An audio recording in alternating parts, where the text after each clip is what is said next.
Good morning, everyone, and welcome to the Going On Daily Live Morning Show. Hey, Woo-hoo! thank you for joining us, and all the people who are going to be joining us later on I don't social know. I don't media. know what are you talking about? What are you talking about? People actually watch. You Wow. didn't know that? Um, I did. I did. I joined the Oh, party late, so I'm sure okay. you guys are. I was just wondering. I think you guys hit a Lena wakes million, up. didn't She you? goes, "Go ahead." I just think you got didn't you guys hit a million recently? I'm just kidding. Sure, sure. Well, you got to ask Captain Ron. I don't Uh, concern myself with the numbers. It's all about the craft, right? right. Exactly. We're the talent. I used to That's know a girl right. that used to say that. Hey, I'm the talent. I'm not supposed to know about stuff like that. I'm the talent. My craft services has not arrived yet. I'm still hungry. I don't know what's going on. Right. Like bring me the food and give me the script and I'm done. Yeah. You know what? Let me give us a little. I'm going to give all the hosts some props because we do this because we love it. All of us. Yes. There is a group chat, and I've never once seen anyone be, demanding I'm not on enough or I can't, Yeah. I need this or I need that. No, we all do this because we love to do this and we love to do it for you. Yes. You. You. You, the viewer. You. That one right there. You.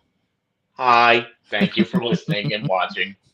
In case you didn't know, because it says so right there on the screen, my name is Ira, and I am privileged every Saturday to be with this lovely woman, Lena Williams. The privilege is all mine. You say that, but I don't know. Does it go both ways? I mean, are It you happy that is. I'm here? It is because of like nobody wants to. I'll be honest with you. Nobody wants to look at me just standing here talking to myself.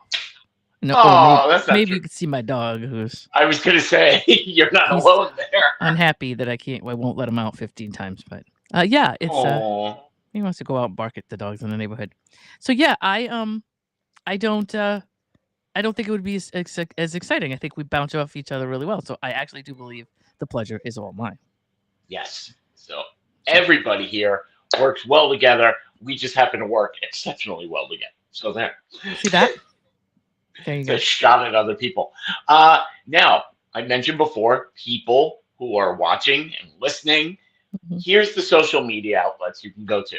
Of course, there's good old Facebook.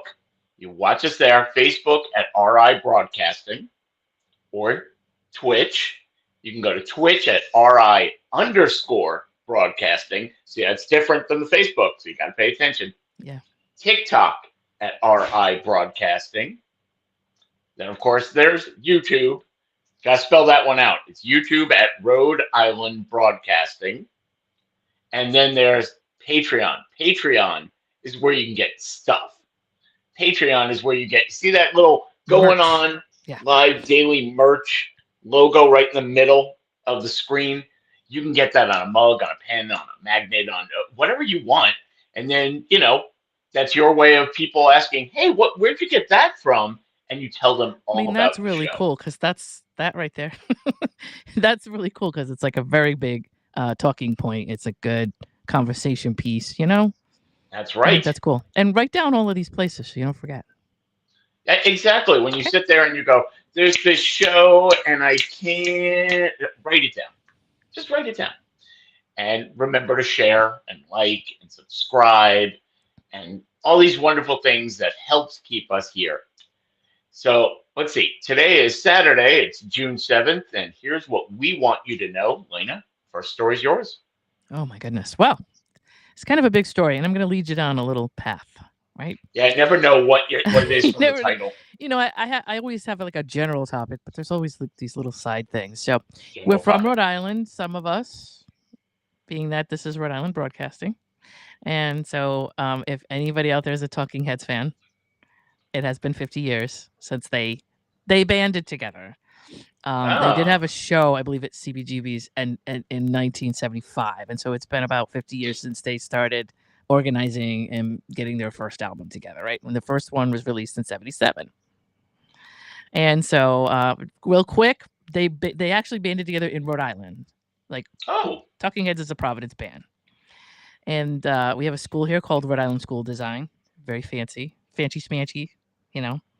We are a college area, Brown University and all that's in the same place.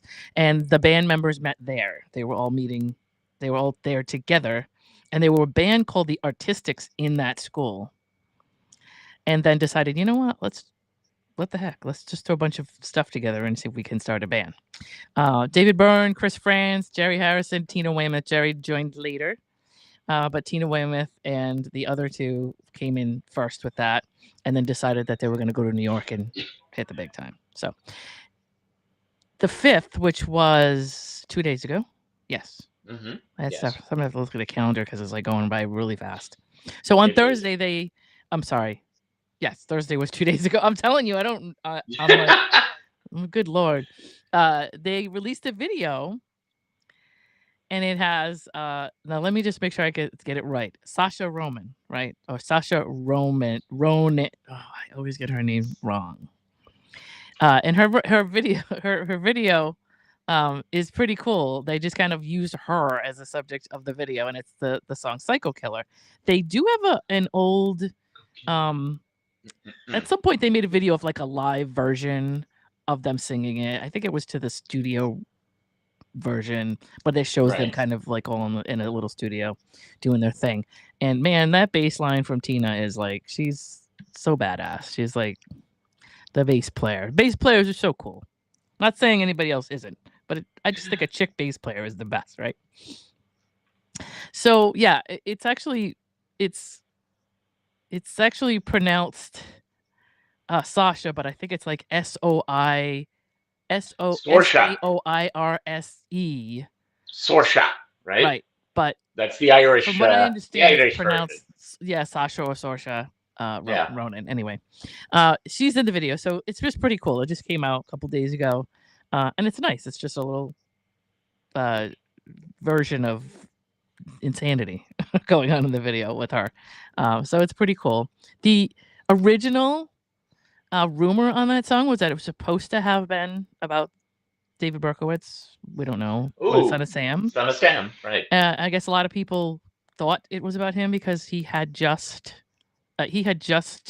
let's see, he had pleaded to a bunch of, I think it was 8 shootings the year before he had admitted to. 77, right? 78, 79, somewhere around.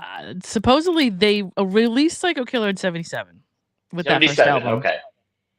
And he had supposedly come clean and admitted to 8 counts in 76.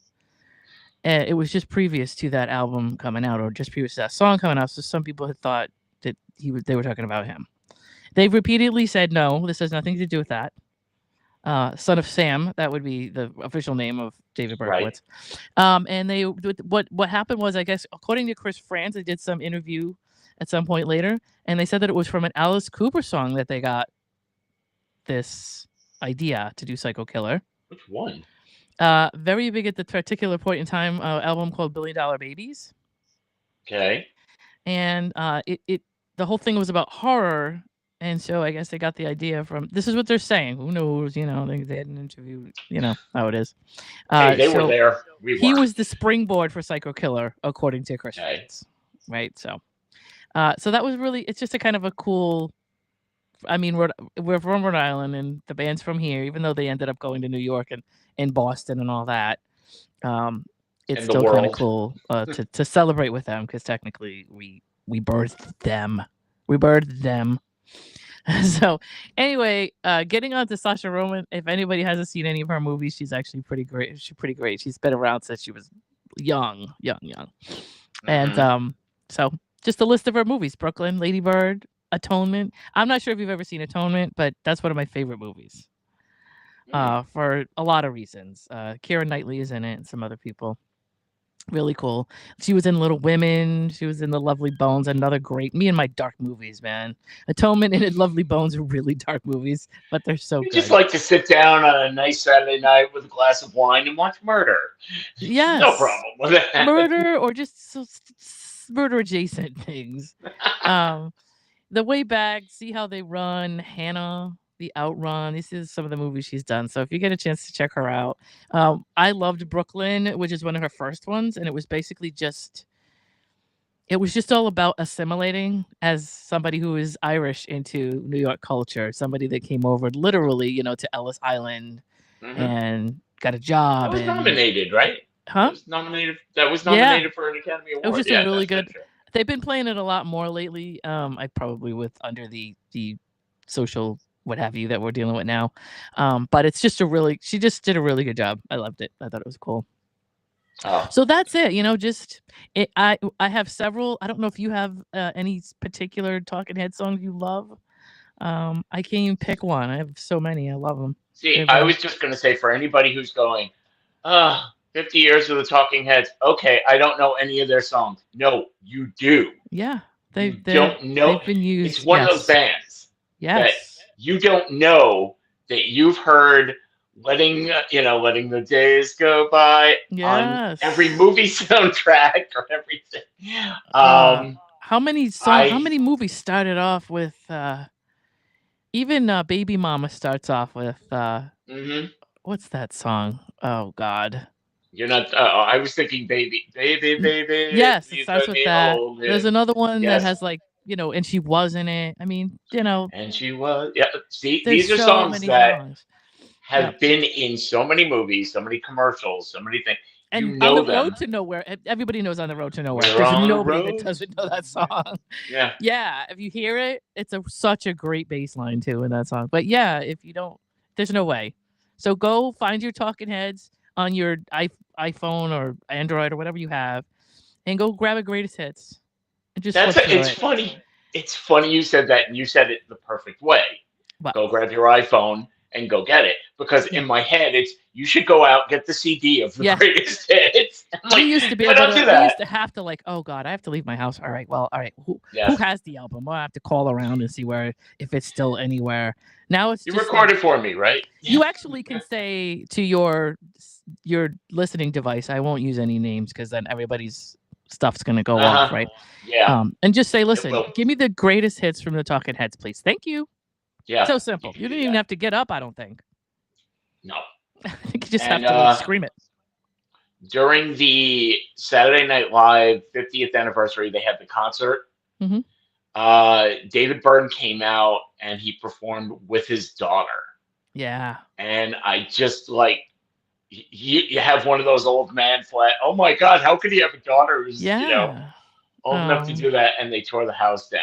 in this So video, by the way, Sasha Roman, I don't know if amazing. it's an accident or not, but they have like she has a boyfriend who looks suspiciously like David Byrne when he was like 19, which is really funny. I'm sure knowing David Byrne, he probably did it on purpose.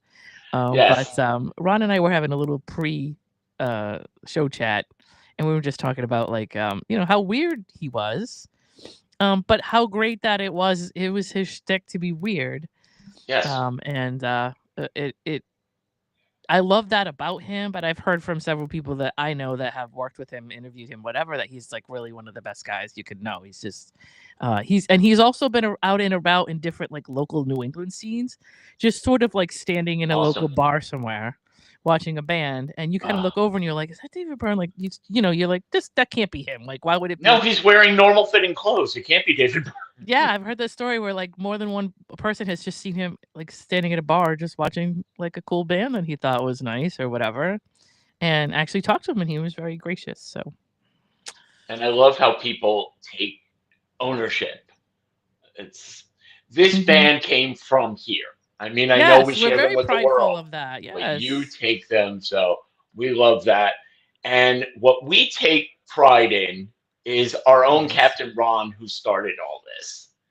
And Captain Ron said, "You know what, guys? I need a minute here to talk to everyone. Hmm. So, Ron, the floor is yours." I don't know how he's gonna. There he is. He's behind He's the got band. the He's in the talking background. heads, right? It I became from the couldn't talking resist. heads to the talking head. I could not resist this because, growing up, I mean, Talking Heads were one of those bands that you just had to listen to. And so that just tells you how long I've been around. So, Yeah. but Yes. I figured I would Oh, he's got a surprise top five. everybody and do a top 5 Talking Heads songs. Now, this is I love just it. Oh, like I wonder if I I'm love going to it. agree with this. 20 Mm. minutes before the show, so I didn't like go through the whole catalog of it. I just going off the top of my head. I Mhm. wrote down a few songs, and I'm going to put them in the top 5. Oh, did we? I hope we didn't take them when we were talking about, You Talking Head can't stuff. help but talk about these songs. That's how great Yeah. they are. Yeah, we might have You already, can't but help that's okay. There was I no guess. way I was going to say, "Oh, you can't mention songs that you Mhm. can't help it." I know. You That's There's right. no way. have to. And there are 7 songs that I think are played, like you said, in movies, just Yeah. everywhere. They're Yep. played Mhm. everywhere. And my 2 honorable mentions are Wild Wild Life, Yep. which is Oh, just a God. fun Yeah. song, That was a great and it's tune so because catchy. it didn't have John Goodman in it. That was such a great video. If you get a chance to look at that, I swear he threw John Goodman into that video, and a really raunchy Prince and Apollonia lookalikes. Yeah, Yeah, that I check remember. that out. Yeah. Wild That Life I is a remember. great. Yep. Go Yeah, ahead. so Wild Wild Life is definitely an honorable mention, Okay. and it pains me that I couldn't put "Take Me to the River" in my top 5, but Oh. What it's are like you right there. It's doing? right there. It's a bubble song, Okay. so it could have So gone close. either way. And Every like I time you said, mention a these 7 song, it goes songs- off in my head, by the way. Yeah, Yeah. it is. It's like when you It's when you amazing first how much hear they the did. song, when it first Yeah. starts, you're like, "Oh my god, I haven't heard this song in a while. I love it." Yes. Yeah. Mhm. All You this so can't yeah. help it. That's why I'm saying, you got to just greatest hits it, man. Shuffle that sucker. Absolutely. Okay, top 5. So number 5, I have "Burning Down the House." Yeah. Now, this song was weird because it didn't get me when it first came out, but Mhm. after a while, I just thought, you know what? This is actually a really great song. It's an And earworm. It gets in your head, and that's it. Oh, yeah, absolutely. So Another great I video. I'm a MTV love the kid, song. and the only reason I knew that song at first, or I got into it, was because it was like such a great. It was a huge rotation on MTV in like Mhm. 1982, Yep. and it was on Yeah. so much that you had no choice but to learn it. Right. But anyway, And it got drilled into my head, and Yeah. now it's like, oh my god, this is so good. When you hear it, you get excited, and when you that's what hear the all beginning of these it, it's songs like are. a Gen X mating call. You're like those You know, bongos at the beginning. Yeah. You know, the 80s gave us some music that was just different, Yeah. but Yeah. they basically took their core type of music and just exposed it to the 80s style, and it just worked. It just worked, and they just know how to push buttons. I think this band is excellent at nailing something that is like a niche genre, but Yeah. But they made it a goes mainstream genre. mainstream because of what it Yeah. does to people. I think we all Number might cry five. today. Question: Are they in the Rock and Roll Hall of Fame? Yes, 2002. Okay, if they definitely. weren't in the Hall of Fame, they Yeah, 2002. Oh, we there need to are a start few our own bands. Hall of Fame is what we need to do. Okay. There are a few bands that you go, Ron, you might want to do a list on that. 5 bands that you think are in the Hall of Fame and should be, but aren't. But aren't. I know. There's Yeah. a lot of them. Yep. There's a lot of them. All right, number 4, I have "Road to Nowhere." Yeah. Look, We're I on a still road sing this song off the top That of my bass head. line. You know, Forget the lyrics. Just that tune. Just the bass line Yeah. coming in. yes, It's yes. without I mean, how many anything. times- Yes. Yes. Think It's about underneath just everything. jumping in your car, and Yep. then you're about to drive somewhere, and I'm on a road to nowhere. Ha! That's what you think Ha! of. Yes. Exactly. So great. I mean, so Talking Heads just. It's something Permeation. they it's almost like it's like a Seinfeld episode, basically. Yeah. It's a song about nothing, but it's so It gets in your head. deep rooted. But it's so worth it because, like, I think a lot of times for them, just jamming out together was what their thing was, and so a lot of that repetitive stuff was just like, well, we have to call this song something, but really they were displaying such a good mix of their instruments and their ability to jive together. Absolutely. That Yeah, and that's the thing, Yeah. it's like you can go see a band live in concert, and you get all the bells and whistles and Yep. yeah. I mean, how great would it be just to see these people jam? Yeah. Just musicians. no song. Yes. Making singing. things Just up as music. they're just playing around. Yep. Like it's genius. Actually, it really that's is some of their. genius. They actually have some old videos of just concerts that are amazing. That's another thing. If anybody hasn't done that, some of the old Talking Heads just concerts became like, I don't know, documentaries or whatever, but they became like Pink Yeah. Floyd. They became their own thing, and so Right. go look Some of the those best up, man. music. Some of the best music you are ever going to hear are from documentaries where you're watching the band in the studio play Yes. together with no interruption. Like the Beatles. Just, this is it. They had plenty. But I think didn't they do a once in a lifetime like live just Once it's in some a show where they just recorded the whole thing and it became its Yeah. own like movie at some point. That was very cool. Yeah. Yeah. It's amazing what they do. Number 3, I have And She Was. Oh yeah. And she- What? I mean, if there's Precision. a band that can take their style and make it into mainstream, that's Yep. the song. Yep. I think Look Who's Talking used that song. This is my weird brain. The movie Look Who's Talking, which nobody knows Again, anybody. mackerel. Everything only is we in a know. movie. Nobody that is listening will know what the heck that is. That was so long ago. But they used And She Was, I believe. I am sure every song Yeah. on Ron's list, including the other two, have been in movies or, Oh yeah. Oh, or absolutely. commercials. Absolutely. Yeah. They're Some of perfect for them that. have been in many movies. Yes. Oh, Yep, they have. yes. Yep. And number 2 would probably be one of those, Psycho Killer. Yes. I can't believe I put Psycho Killer at number 2. I mean, I absolutely love that song. Yeah. And it's number song. 2. I Yep. thought about it and I'm like, wow, that's a great song. But man, that number 1 song, you guys have already mentioned it, Once in a Lifetime. Yeah. That song is just absolutely incredible. And that spawned the conversation with me and you, Lena, before the show. Yeah. Well, you may ask yourself what is number 1, and Ron has answered. Well, I So- didn't say it, but I will now. Yeah, you may ask Ron was yourself. like, I don't get this feel. First of all, one of my favorites things, let's just stick a video or a picture in your head of David Byrne is that damn suit that was like 18 Uh-huh. sizes Suit. too big. Big white And suit. it- Yep. But it was so great because it was like I gotta whatever that was, I gotta see that again. But he does this thing with Once in a Lifetime where he's like, same as it ever was. You know. Same as- And he does this thing with his arm where he's doing this. Mhm. And I've heard through the grapevine and through some people that I know in radio that when they were hanging out at RISD at late hours of the night and hitting the bars and whatever, we had a New York system here, and the New York system was I forget whereabouts it was, somewhere on the east side or downtown. Okay.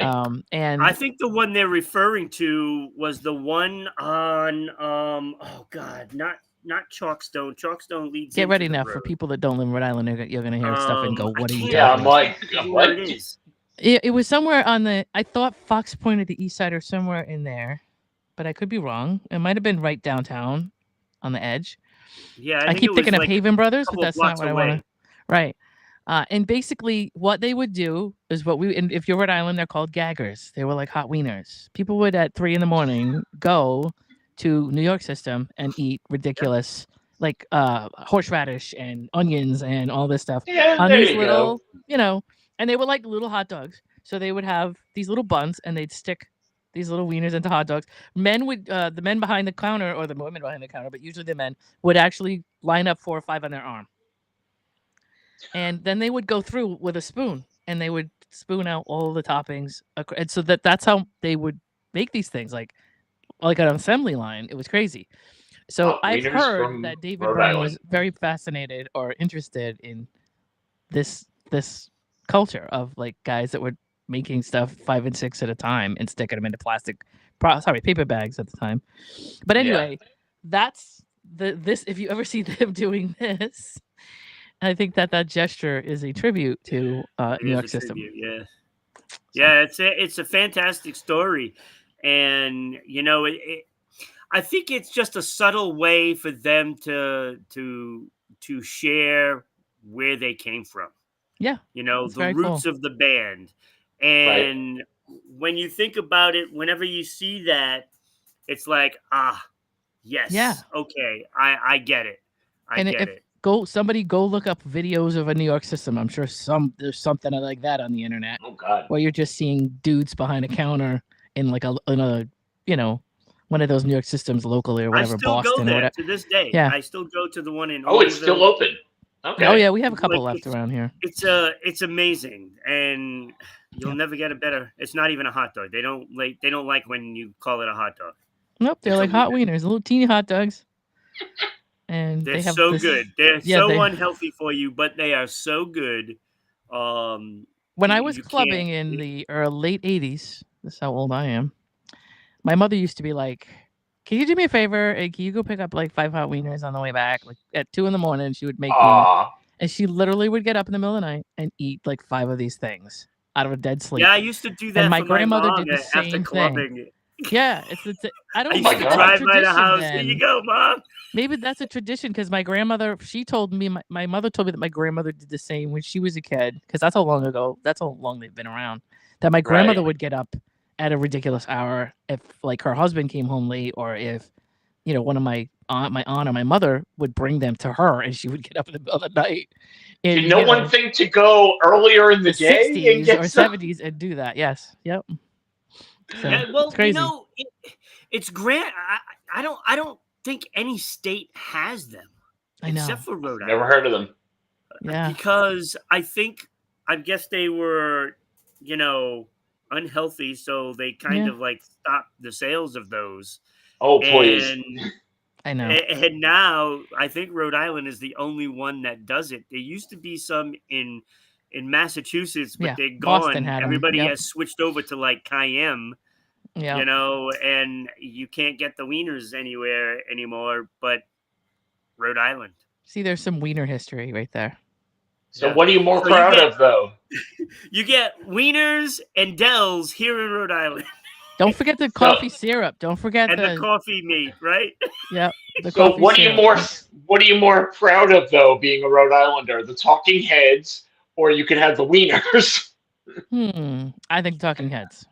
Okay. Yeah, Because I'll with the take the Talking Heads music. come the wieners. Oh, and also a spin-off They of this both band. lasted 50 years. Tina Weymouth and Chris Franz were our husband and wife team. I think they got married in 1977. Believe it or not, I don't know why I Yes. know that. And they actually created an offshoot of that, which is one of my favorite bands from the '80s, which was Tom Tom Club. And Oh, Genius God, of I Love remember. is probably one of the, if you're an old school fan, that's probably one of the biggest tunes. It's mostly Tina on bass. I think her sister, Lainey, and a couple other guys. And that it's such a great, it's just a synthesizer song that's so cool. And if you hear it, Mariah Carey threw it in one of her songs in the 90s or something. If you hear the song, you know what I mean. It's called Genius of Love. They also had a song called Wordy Rapping Hood, which you may or may not know. And so, yeah, they're just like part of the old school museum, The Weymouths. The Weymouths. You know what? Thank I you wish for I letting me had. come on. Go ahead. Oh, no. Go ahead. Thank you for being on, Ron. As a matter of fact, I wish if I had known you were going to be on and we were going to talk music, there's been a list that was put out about the greatest rock, and we're all in the same area in terms of age, the greatest rock power ballads of all time. And I would like to share it with you, but we didn't plan on doing this, so Okay. I'm going to stick with the script for now. Oh, okay. Well, that's what you guys do. Whatever you want to do. I think you know what, Ron? It's up to you. I can bring it up next week, and I would love to have you back again with us. Sure, I can do that. Okay. Well, in that case, thank you, Captain Ron, for sharing his insight. We learned more about Talking Heads. Yes. And thanks to both of you, we learned about Little Wieners from New York System. Yes. New York I'll have to look that up. I just have to look that up. Yes, you do. You gotta have to come up here and eat some of that. Oh, It's no definitely. good for you, but it's part of please. it's part of the Rhode Island tourist thing. You got to do it. Well, I'm going to bring up food later on that is not good for you, but they're trying to make it good for you. But Oh Lord. Okay. right now, I want to talk about things. Let's see. How am I phrasing it? Well, everybody or either has been to therapy, knows somebody's been to therapy. There's no stigma attached to it anymore. You go to therapists. They have them online. They have them in person. They tell you Yeah. all the time. I'm going to propose something to you and see how you feel about it. Now think about it. Chat GPT therapist. What do you think? No. Why? Right off the bat, you just said no. Ron Uh, should be in therapy, he says. because that incorporates AI, and AI only learns from the garbage in, garbage out equation of its own algorithm. So I would question anything that was telling me something based. There would have to be sources cited and things that, if it was going to direct me to something I could read that was an actual case study or source or history, I would do it. But I don't. Well, it can, It's because it heuristic. has been programmed with every therapy book and every system and coping mechanism. Everything is in there. So you're not Sure. going to one person to get, well, this is what I believe. ChatGPT can actually tell you, no, here's your problem, here's your solution. Try this. No. No, No. there's nothing. And believe me, I am the most autonomous. I'm more of a robot than robots. So it's not like I have a problem with that. But your therapy is supposed to be sort of one pretty personal and very specific to you. So there has to be kind of, I think, for most people that would go to therapy, they would want Mhm. that personal one-on-one, in the room experience, or at least with a human being that their personality jives with. And I don't Well, think that's just ChatGPT it. can give you that. Have you? And without getting too into it, I myself had been to therapy. Mhm. Considered even going back when I had problems. Have you ever been to a Yes. therapist? Yep. Okay. So, was there ever a point where you're bringing something up and you think this person might be judging me, or I can't get a hold of this person when I'm having my meltdown, when I'm at my lowest point? I have to wait till Thursday at 6 o'clock to let them know what's going on. ChatGPT, no I guess judgment, I can understand some and people whenever you going need through them. that. That's not really how I do therapy, but for some people, I can understand that being the thing. I'm more like, I know what's wrong with me. I brought my legal pad. Let's work. That's me. So I don't Oh want yes, I any. know that about you. Yeah. So I want you to give me all of the. I would be the best person for ChatGPT because I want results. I'm a problem solver, and that's the end of it. So I don't care about talking about stuff and processing my feelings, which is probably why I need a therapist. But I don't know. It's I mean, I get it. I know AI is going to come along, take over a bunch of different people's jobs, and a lot Yep. of occupations and go bye bye. I mean, I was watching some information on that last night, but I think for some people, for feelers and people that need that connection, that they would. I get that it's convenient, but I think most people, it's like anything else, like a family member, like somebody that. And I get it. I know, depends on how much you can afford and what your schedule is and Oh, stuff like that that. So I too. get it. Yeah, I know. It's Didn't even definitely a put lot that into cheaper. the equation. Yeah, it's definitely a lot Uh, cheaper. And I don't know how effective it is. I just feel like, sure, it has. I feel like you always need somebody in between the facts and information and the DSM and all that stuff, right. and then actually being able to implement it to somebody that, like, in a way that it tailors to them. So, I mean, we could all just go look at the DSM and never have therapy. We just all go do that. We don't Well, even you need just Chat brought up. GPT if you're gonna, just might as well skip it and yeah, You do did bring research. up the one point that I think is that it's not tailored to you. Right. So you can't take all the facts into, well, you should do this. Yeah, but based on my background, maybe I shouldn't do this. That Yeah. kind of thing. Uh. This is all brought about because of a woman named Kat Wood. She's 35. She Mhm. said, I've been to therapy most of my life. I've been to many, many, many therapists, and none of them were able to help her. and she one day started talking to Chat GPT as if it were her therapist, and she found all of a sudden she got better results because, as she is saying, it encompasses every therapy book and every Mhm. process. Uh, and she says that I know there's a common notion that therapists don't give solutions. They're waiting for, well, what do you think about that? And how would you process that? Whereas ChatGPT is, here's my problem. Well, I'm going to give you a solution. According to Ron, if you reveal a crime on it, will it report it for you? I don't know. How many crimes are you reporting there, Ron? So part of therapy is that you're supposed to come to your own conclusion. That's part of it. And Straight that's not through. gonna. Yes. So I know that therapy patients want to be told, just do this. But when you do that and it puts you into a worse situation, who do you talk to about that? Where do you go with that? Somebody has to be accountable. There just has to be accountability. Yes. And so that's the thing that I don't understand about people. I get that people want answers. I'm the type that wants answers, but I Yes, also you do. already came to my own conclusion. And by the time I get to the therapist's office, I've already realized I'm not going to have a problem looking within. I'm not going to have a problem knowing that I did something wrong or that I'm dysfunctional. Most people don't want to go in and hear that. They don't want to do that inner whatever. All I do is inner analyzation or whatever. So by the time I go there, yes, I want Just go to your local bar and effective talk to your treatments. bartender. Oh God, please don't do that to bartender. As somebody who has been in bars for years, please don't sit and ramble off to bartender. Aw, That poor not true. the poor person who can't get out of can't get out of there and has to listen to you. That captive boy. audience.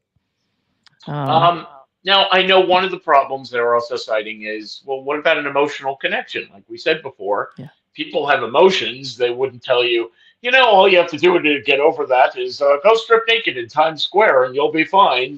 But emotions come in. But now the people who are programming it say that they're programming bedside manner in, and some of the Chat GPT's bedside manner is actually getting better than people because, as we know, sometimes we're a little quick to, anger or get frustrated, whereas it will never get angry or frustrated. I get that. I also think it's I don't know. That's not going to be something I can identify with because I don't like. I think that's gross when I see it. I just don't like it. I want an answer, and it does that a lot with me, and I hate that. Yeah. I want the bottom line, and they put that human voice in there, and it's unnerving to me to see it. I guess I can see that. but I know that a lot of people ahead. love it. So sorry, that's all. She does say she only recommends this for certain issues. She recommends that she's dealing with stress, relationship issues. Have you tried this? Have you tried that? She's saying if there is an actual medical issue, if there is a psychosis that needs to come out, then you have to do what's the charge for the service? A lot of Chat GPTs are free. Right. You can find one for extra, but you can add. It's going to be cheaper than going. Let's put it that way. It's definitely going to do that. But there you go. There's the line. Mm-hmm. Right? Everything's subjective. So what is medical? What is an emergency? What is a relationship issue? Everybody has a completely different idea what all that stuff is.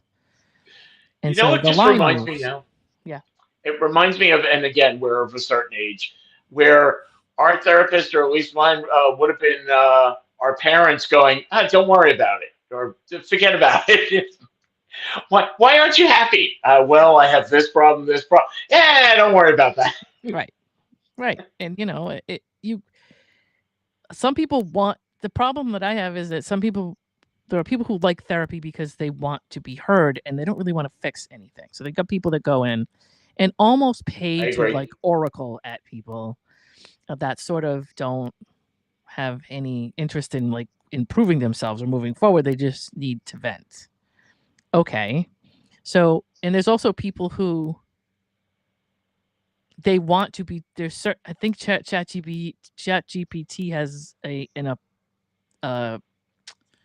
propensity, there we go, there's a word, to want to please the person they're talking to.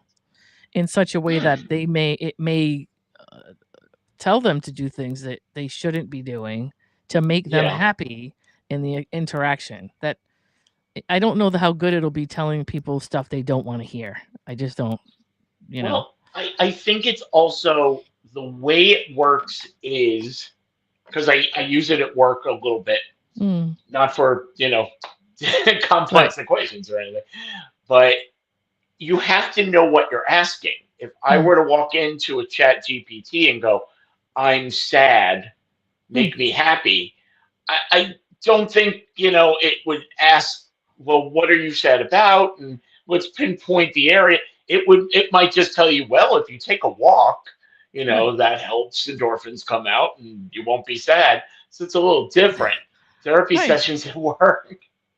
Oh, everybody who has coworkers has therapy sessions at work, whether they like it or not.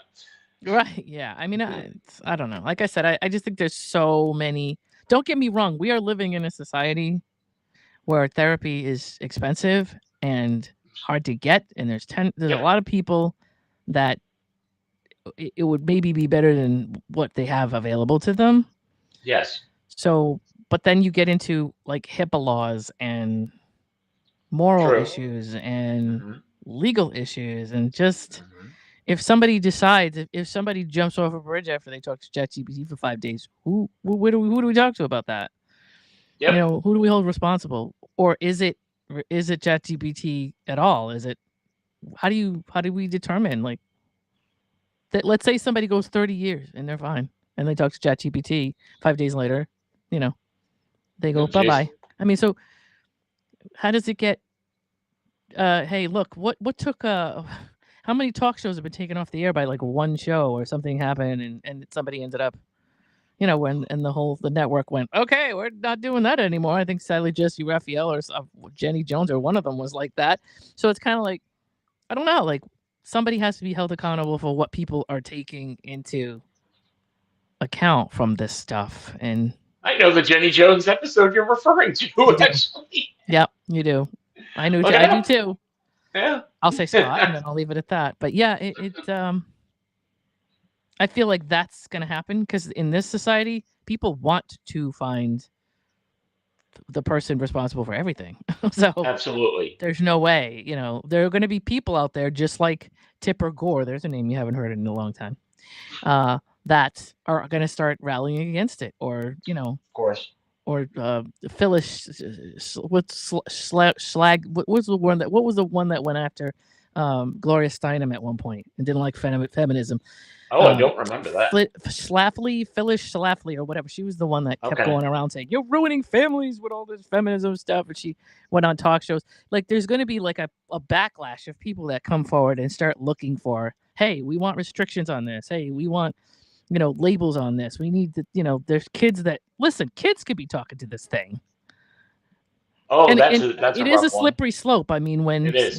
when the dissenters bring children out of their toolkit, forget it. What can But you doesn't say? everything start out like that? I'm I like, know. it's the wild, wild west. Okay, now we see the problem. Now let's Yes. rein it in. I don't So understand right why now we we're the can't wild, learn wild from that. west. Right. Right. We should learn from this, though. Like, we do this. We will. I understand that, but why can't we learn from the past 9 things we did that we didn't put restrictions on and then had to change it, and somebody died or somebody suffered because of it, and now everybody comes in and there's too much restriction on it, and Oh, then we've we're talked about the doing this pendulum pendulum thing, swinging. right? Right. Yeah, 100 So times. I don't know. Like, I just I feel I don't feel I think that Okay. I like that term it's better. not Thank you. I don't like to say I feel. That's actually not, it's not true when people say I feel. It's a Hmm. storytelling thing. But anyway, it feels it seems like, or I think that there's going to be some downside to it, and some people are going to get hurt using it for the wrong thing. Well, And there's listen, always going to be if you're somebody who gets if you're a hurt if you're serial killer, using which it goes along with our incorrectly. talking heads thing, and you decide I'm going to talk to ChatGPT, so I don't do any of that, anymore. What are you Yeah. now teaching? Because everybody that talks to this thing, it takes from them and refines its what have you. So, Well, what do you use ChatGPT for, if any? Let us know. yeah. Put it in the comments. We're going from learning, Mm-hmm. which Chat GPT helps us, and now we're going to learn from Lena a few phrase origins. Yeah. I just was like, we talked about Gen Z words last week, Oh yeah, right? So I'm like, oh, let's keep that theme where we just kind of look up things that you hear every day, but you're like, where does this come from, right? So, a couple of phrases that I have here. I don't know how many we can get into because I think we're running a little late, but oh we're fine, we're fine. yeah. When you hear the word a nest egg, what do you think? A nest egg is a savings that for future stuff. Right. Nest So egg, it right? kind of like started off as, or it became a thing where we were just like, hey, I need to put some money aside in case something happens, whatever. So a nest egg, the origin of nest egg was that farmers were collecting eggs to often leave one to encourage the chickens to continue laying eggs. That's where this started. Ah, it's kind of sweet. By the 14th century, the phrase nest egg was used in this context. By sophisticated 17th century, it meant to set aside a sum of money. But that's how it all started, was with actual chickens and eggs, which is what you would I think. love finding those. I know, but but you would never really know the story, so I thought that was kind of interesting, right? Yep. So when you hear a pinch of salt, what do you think? Just exactly what that is. Here's a pinch of salt. All right, it seems like no big deal, right? But Yeah. it's called Adito Salis Grano, right? That was first used by Pliny the Elder around AD 77, right? Referring to King Mithridates. This is the day that I'm going to get a bunch of stuff I can't pronounce, Da-da-da. including Sosha. Sosha, of Pontus. Where's Pontus? Maybe you know. I don't. He developed an immunity to poisoning by ingesting small regular doses of poison. Right? Wait. If you give your body something in small doses, your body becomes resistant to it. Huh. Right? So to make them more tolerable, take regular doses of poison with a grain of salt to make them more tolerable. Ironically enough, but Mithridates was defeated by the Romans and drank poison to kill himself, only to discover that this was no longer effective. Yeah, I would think so. He ended up stabbing himself instead because of what he did. But it anyway, was just a pinch of stabbing, right? right. And so it's kind of like while he meant the phrase literally, the English started using a similar expression, cum grano salis, in the Middle Ages. More modern version implying that just adding salt enhances flavor. Taking a dubious story with a pinch of salt makes it more digestible, and that's where we get. I think for us, really now, it's more like it's almost like a recipe thing. Yes. But I don't know if we use it for anything else, but it almost means no. We don't measure that. You know what I mean? That's how my mom used to use it. We don't measure funny it. that one day there was somebody who was taking poison and they gave him a pinch of salt, and cut to the next day, he's cooking and going, you know what works really well with the poison to make it taste better? You should put a pinch of salt in there. And the person goes, what? Just this much, just that much. And then they're like, hey, that's tasty. That's some tasty Mm. poison, right? Should I not put a pinch of poison? No, don't put the poison, just the salt. Right. So I thought it was an interesting story. I had never heard that before. And it does you in when you're trying to like kill yourself with poison, and then all of a sudden you're now resistant to the poison that after all of this buildup. That just seems really weird, but that's kind of a funny story. Ron says it's a recipe with 2 ingredients, poison and salt. You're done. Yeah, exactly. It's very simple. Very simple. And you don't get that backstory. I was born on a small farm in Iowa. Yeah. What is a red letter day as far as you're concerned? Oh, that's a great day. Oh, it's a red or a memorable day? Okay. Like a memorable day. That was a red letter day. I've heard like both of those. I think it means, or we use it for both now. This one has an origin in medieval ecclesiastical calendars. Ooh, you're doing well with the verbiage today. That one I know though. Ecclesiastical is for some reason not a hard word for me. Which marked feast days and saints' days in red, while other days were in black. So any kind of partying went on the calendar in red. So it's literal, but yeah. I like that. What is a baker's dozen? 13. That's what we think, right? We just Right. immediately think. Oh, what that's the not heck? right? Okay. Well, where did it come from, right? The No asses idea. of bread, assize, Assize, of bread and ale in 1262 is a piece of medieval legislation that aimed to stop bakers from selling underweight loaves. So they Right? made them extra? To stay on the right side of the law. I've always thought this was a cool story. Bakers started to give an extra piece of bread away with every loaf, Oh, nice. and a 13th loaf with every dozen. Ooh. So, So the baker would do it, the baker doesn't. yes. So I just thought I that like was that. like kind of cool. Everybody's trying to stay out of jail on that one. Beyond the pale. I've never heard that expression. Beyond the It's- pale. Yep. I've heard it in like writing. And it says you may. P-A-L-E or Yep. P-A-I-L? Nope. P-A-L-E.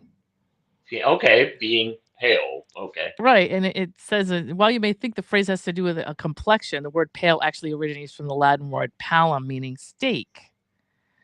In English, it initially referred to a fence marking the boundaries of a territory under specific authority, such as a cathedral pale. Oh. So over time, this extended Okay. to denote the limits of political jurisdiction. And then eventually it became what within the pale was considered civilized, while beyond it was seen as barbaric. So it's a goalpost. Oh, wow. So I've heard of it. I've heard it used that way. Beyond the pale means that you've gone too far or beyond the guidelines of what society deems as what have you. I've Right? never heard it, but I've written it down now, so I can use it. Yeah. And if you look it up, like you'll see it being used in different like authors and stuff have used it in their what have you. Their prose. Prose. Are we getting very fancy today? Beyond the pale. And so, while records of this date back to the 14th century, origins are unclear. One theory attributes it to the medieval law about collecting firewood, and that allowed peasants to only take what they could cut from the dead trees by using their reaper's bill hook of a shepherd's crook kind of thing. Meaning, so,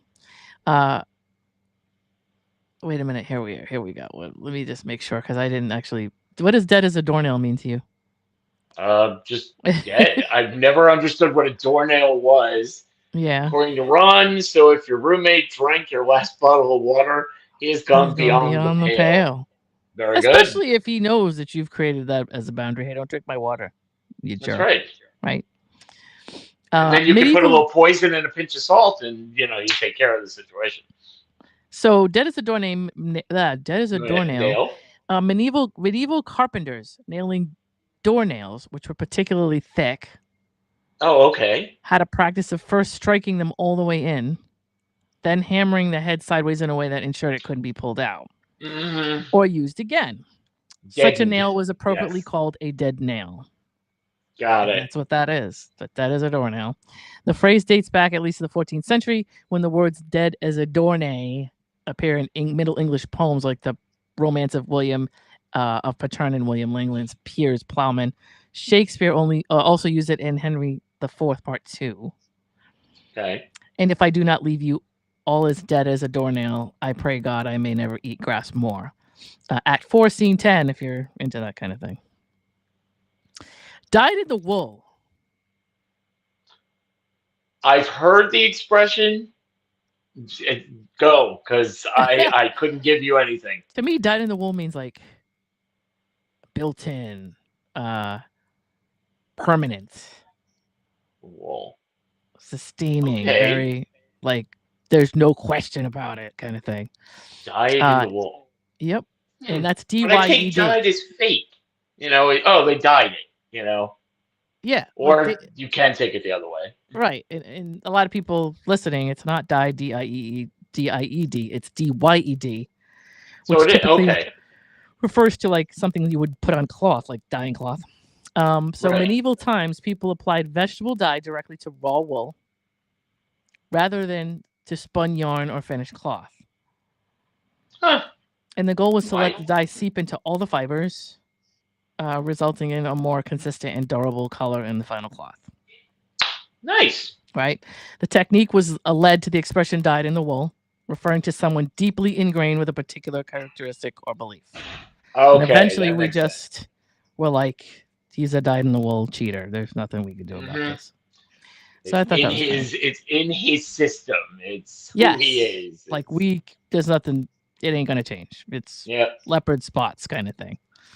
What do you think get off scot-free means? Getting off being let go without any repercussions. Okay. That's the way I've heard it used. Oh, he Yeah. got off scot-free on that. Like nobody even Oh, okay. don't tell me there's somebody named Scott Free, because that would be awesome. I'm sure there is somebody out there named Scott Free. If you know somebody by that name, Ooh. have them listen to this podcast. Yes, please. The most likely origin of this phrase comes from medieval England, where peasants had to make their feudal lords a payment called scotage, SCOTAGE. However, the poorest peasants would be exempt from this payment, thus going scot-free. Oh, Another possibility has it originating from a tavern bills, which were also known as scots, when you would run up a bill in a tavern in some local town. In this context, going scot-free meant to have a drinking companion or friend cover your drinking bill. Norm. Who knew that? And I actually thought that had to do with like Scotland, and it did not. It had nothing to do with Scotland whatsoever. It was an English thing, so that's interesting. I've learned that. So I didn't know that, Ron. Ron's love heard it, these. but I did not know Yeah, this. I didn't know What it do either. you think give someone a cold shoulder would mean? Oh, what does it mean? Giving someone the cold shoulder. I'm not talking to them. I'm ignoring them. Okay, and that's what I've heard it used for. It's just like, Yeah. ignoring somebody or you're dead to me kind of thing. Oh God. It's been what is said it? that the Iliad is a story of a bad guest breaking hospitality rules. Right. Right, and all the chaos that broke out because of that. That's the kind of the premise of that. This suggests just how important hospitality was in the past. So it's no surprise that a guest would be received with a grand meal in the Middle Ages. However, what happens when they overstay their welcome? They would be served leftovers, such as a cold shoulder of mutton from the previous night's dinner, leading to this memorable phrase. So it literally would be a shoulder of meat.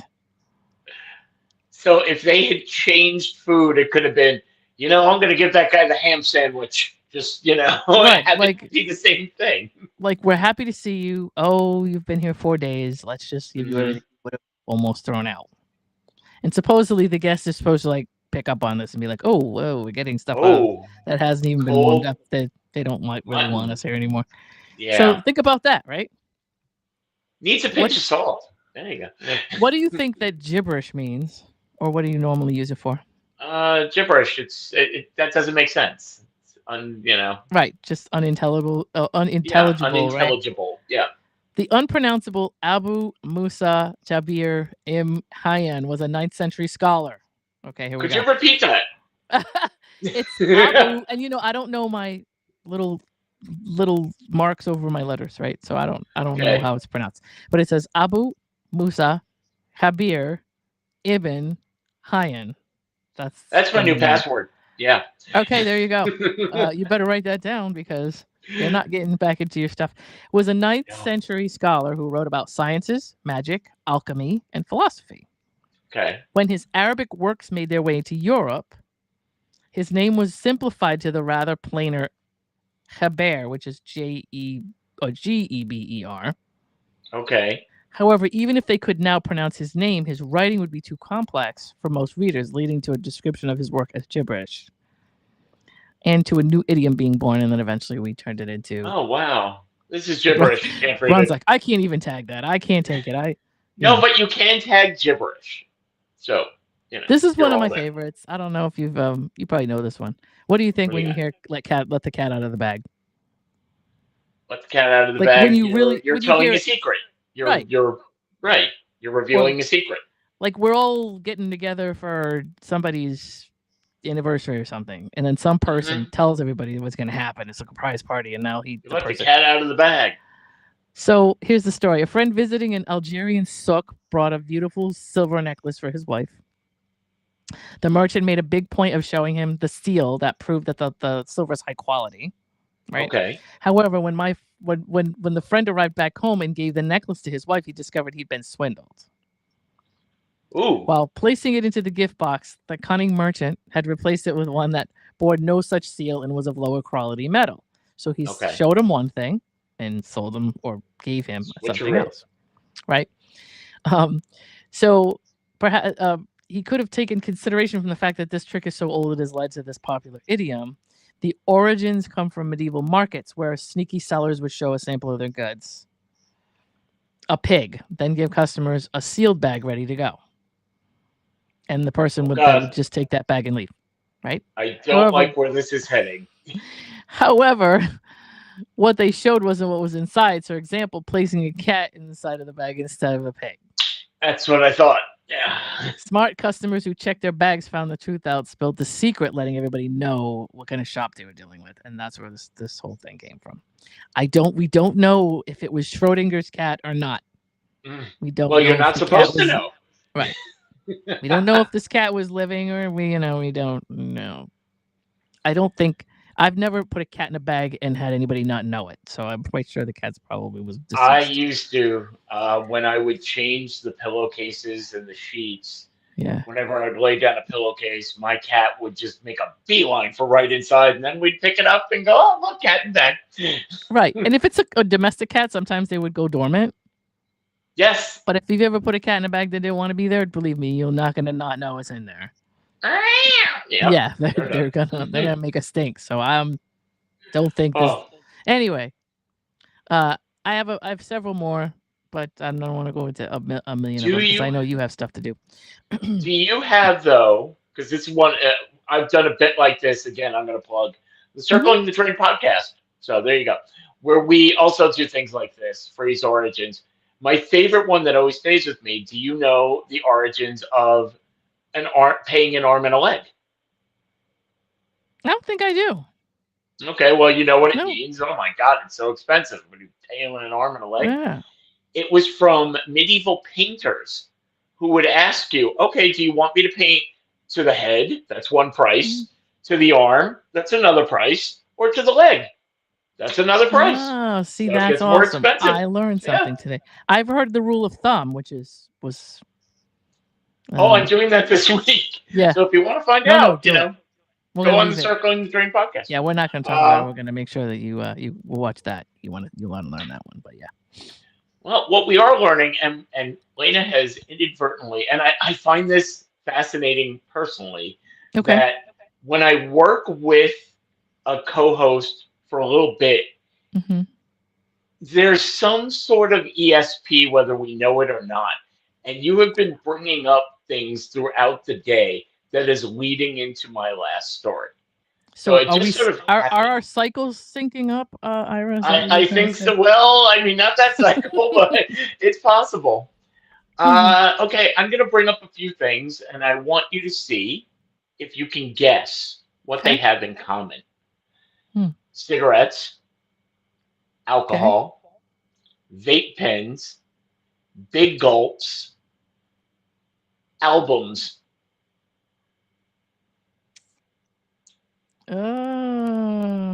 You've inadvertently mentioned.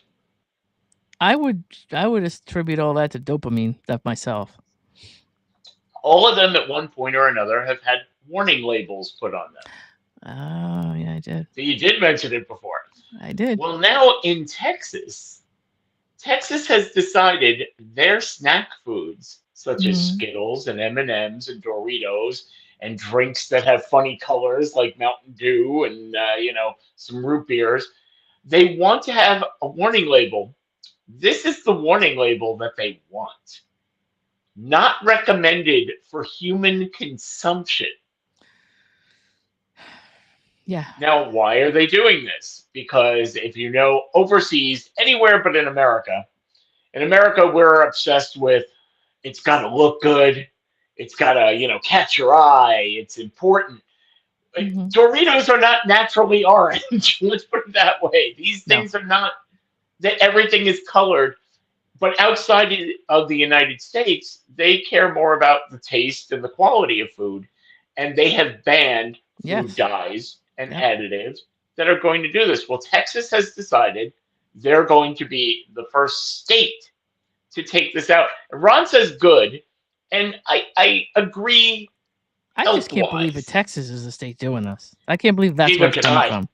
Like, of Neither all can I. places, it's like the Wild West out there, literally. But maybe they're thinking, well, my barbecue is all fresh, and we go out and kill a cow and their chicken, and we cut it up right, and no additives, no preservatives. So maybe they're taking it from that. So this has been taken from regions such as the European Union, but they're still legal in the U.S. So, like I said, they are proposed starting in 2027 that they add a label that's a warning: this contains an ingredient that is not recommended for human consumption by the appropriate authority of Australia, Canada, the European Union, and the United Kingdom. Nowhere will it say the United States, but they want to push that. The label has to be as big as the ingredients. So if the ingredient font is, I'm just going to use a number, a 7, which is, small, then the warning label has to be as big as that. Okay. I want you to take a guess right now. Food is like a Tide Pod. No, I'm pretty sure Tide Pod is not a food. Don't try that. It won't end well. But it is colorful. I'll give you that, which is what all this is going for. Who would be against this bill? Take a guess. I mean, besides the people in Texas eating it. There's a lot of those. Yeah. Pepsi, Coca-Cola, yeah. Walmart, That all makes the sense. manufacturers. Of course. Yeah. Which leads me to ask really just one question. Do you eat candy at all, or soda, or even occasionally? I mean, when I was younger, I did. Yes, candy once in a while. Okay. Would you still eat M&Ms if they didn't have the, quote, colorful candy shell? Yeah. I'd probably eat them quicker. Yeah, I don't see a problem with that. Right. It's not like each color has its own flavor, even though we're red. If you have like a Starburst, you sit there and go, oh, I know what yellow tastes like. I know what pink tastes like. But it's artificial colors. Flavors anyway. Right. It really wouldn't matter. You could have the wrapper on a Starburst be red and go, that's cherry. Open it up and it's a gray blob, and you're putting it in your mouth anyway. Right. So I can't believe this, but I'm actually saluting Texas for doing something that probably should have been done a long time ago. Yes. These dyes and additives aren't going to make a difference. No. They can only do harm if they're added. They cannot do harm if they're removed. That's it. Exactly. But if I'm a manufacturer and all I care about is money, I don't want to change my process because that's going to cost me. So that's the thing. But might it be cheaper? Probably not, because they get a lot of subsidies on stuff like that. I'm quite sure that, you know what I mean? Or they all have somebody they know, and there's a guy in their pocket that provides them with stuff pretty cheap. So I don't know. It definitely would be cheaper to not have it at all, but I think it would be inconvenient and cheap for them to change their process. Right. They just don't want to, that's just annoying for them to have to remove a particular part of the equation. I don't think that's an argument. I don't think it's a good enough argument not to do it. But going back to our Chat GPT argument before, you sort of go through things. Here's the wild, wild west, and then we see what's wrong, and then we cull it in a little bit.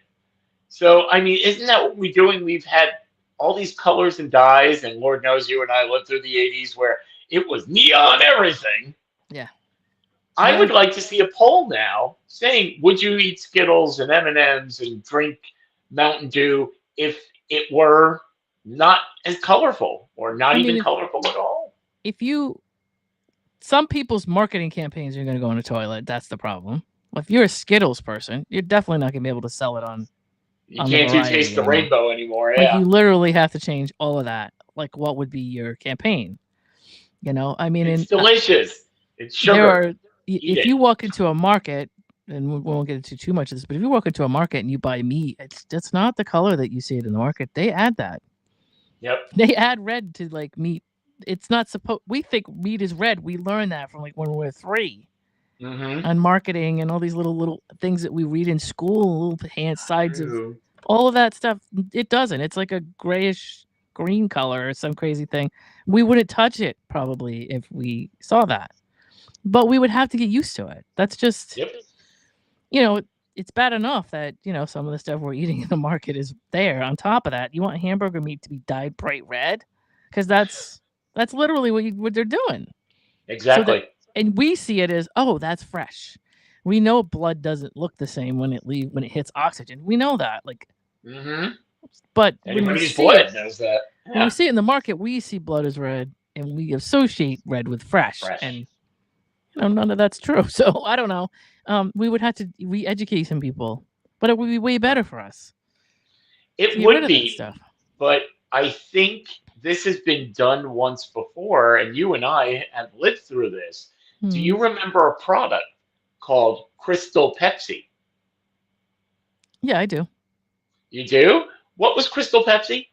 I think it wasn't. It was clear, wasn't it? Because they were going It up was against Pepsi Sprite. with the absence of dye, Right. brown dye. So it was clear soda. It tasted the same. Yep. It just didn't look the same. I didn't. And how did that do? Tanked. The new Coke was another thing. Oh my God, the word. Well, that was a taste issue. People That was were out horrible. in the streets on that one. Well, yeah, it was. But Can't blame you. I wasn't a Pepsi drinker, so I didn't touch that. I saw it all happening, but I don't know. I don't think we're who we were in the 80s. I think there's way more people that have a different idea of consumption than I agree. did. So I don't think that would have worked then.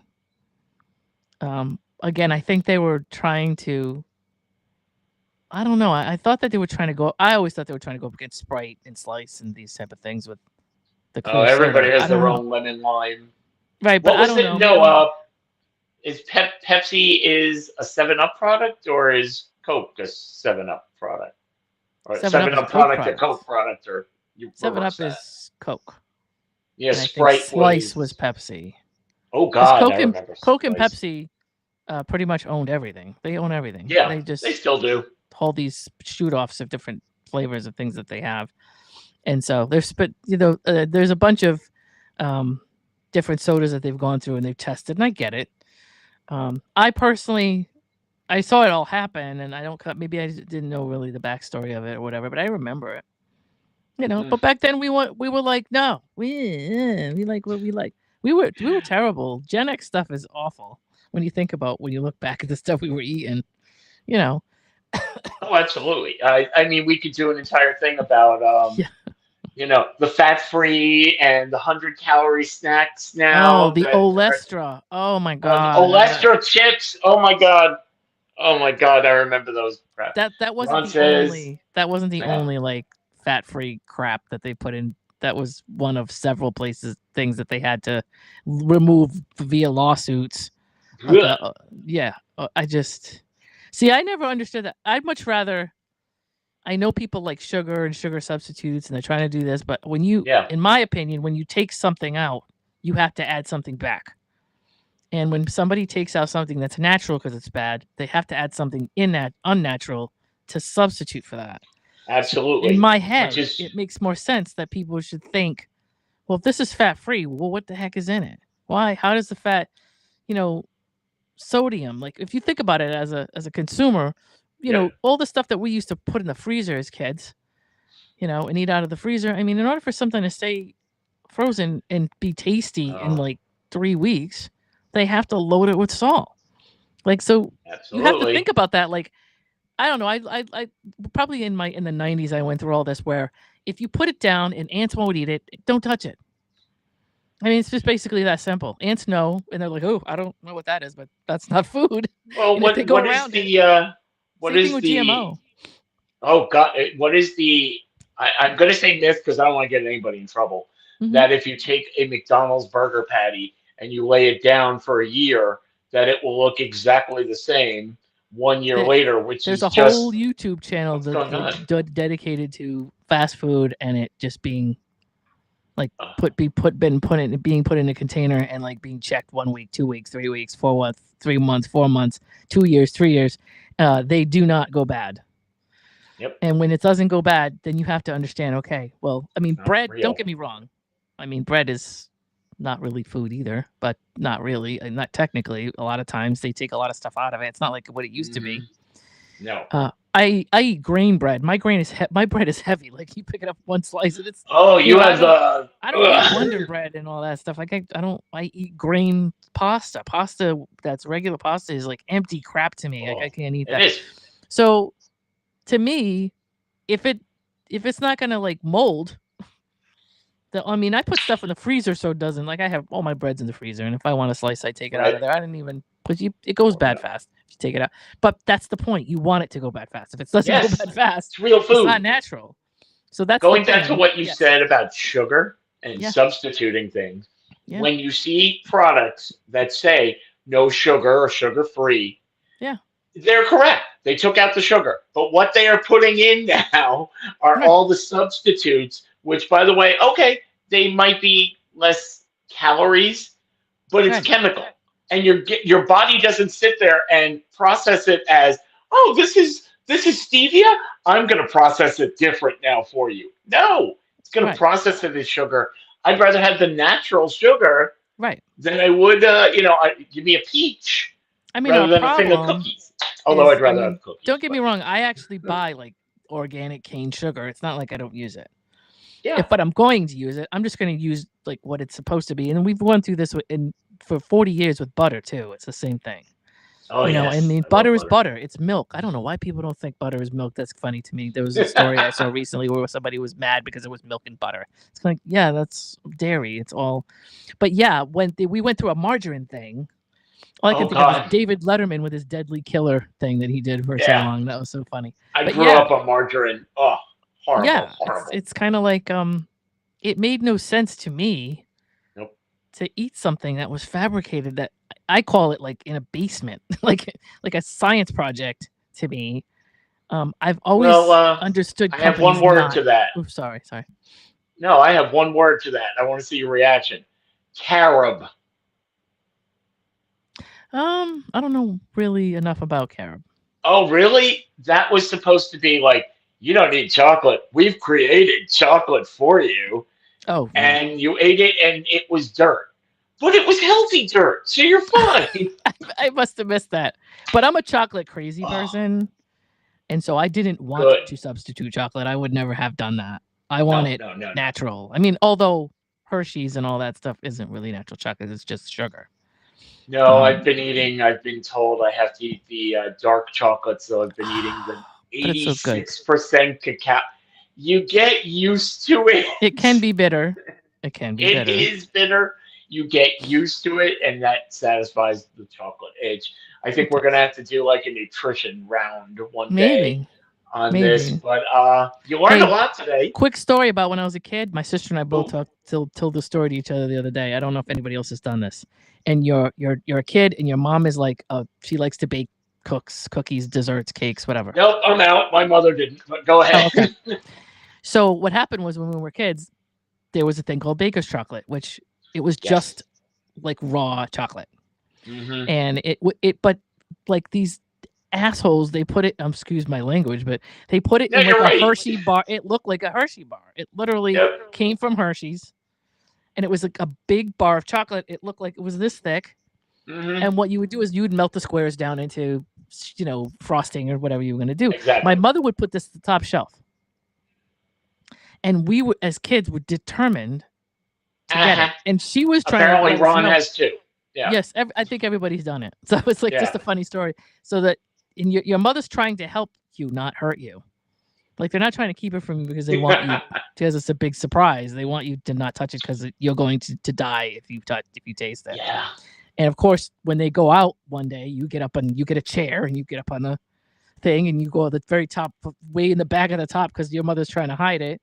And you take one square and eat it, and it's like the worst thing you've ever eaten in your life. Oh my God. I think every kid's that had that story, I think it's just funny. It's like a running common thing that humans have done. You have that, or if you've ever gone out for sushi in the beginning and somebody goes, oh, try that wasabi. Just, take a whole bunch and just put it in your mouth. And then laugh at that person as they're in pain for a while. Oh my God. But anyway. Okay, we learned a lot today, and you're Yes. going to learn a lot more. You know, if you tune in, you should be tuning in on the daily, except for Friday. You know, what can I tell you? And Sunday. But Right. that's 5 days a week. You can learn and be entertained by Rhode Island Broadcasting. They also have other shows. There's a wrestling show, there's a sports show. Ron is showing movies now. He's getting more shows. Becky has another show, Two Girls Without Cancer, because they have both survived. Yeah, they're both survivors. Mm-hmm. Yeah. On Monday, I'm going on Daily Live morning show. You're going to have Becky Turner and Martin Blanco, both very entertaining. I'm Mm-hmm. actually surprised Becky usually is awake by now and I know. commenting with us, I but think she's probably got a lot going on. yeah, She she's may be got up and kids. busy. Yeah. Yeah, it happens. So, on behalf of Lena and myself, I want to thank you for hanging out with us. Be Have a great sure, day. come back, make it a great day, and if you need some fun, join us because we've got it going on daily. Bye, folks.